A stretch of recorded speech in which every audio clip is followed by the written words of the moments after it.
Nå skal vi prate litt om linoljemaling og hvordan vi går frem når vi skal male med det.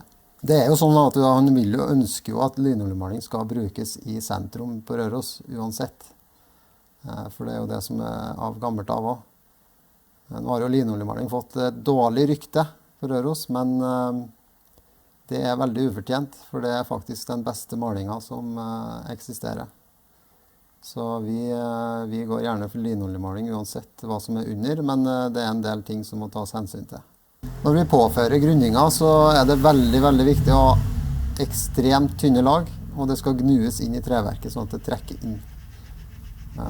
Vi tynner gjerne ut av linoljemalinga med 10–15%, og påfører tynt, sånn at vi får helt en liten film bare utenpå treet.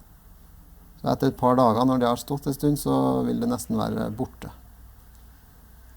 Når vi nå da er ferdig med grunninga, så er det veldig viktig at malinga er helt tørr. Og da bør den stå 2–3 dager minimum. Da når vi har på andre strøk, så må vi ha på litt tjukkere enn det vi har hatt før. Så da kan man tynne den med whitesprit, 5%, 10%. Og da har vi en godt utgangspunkt for å få et bra andre strøk. Da påfører vi litt tykkere enn det som var på grunninga.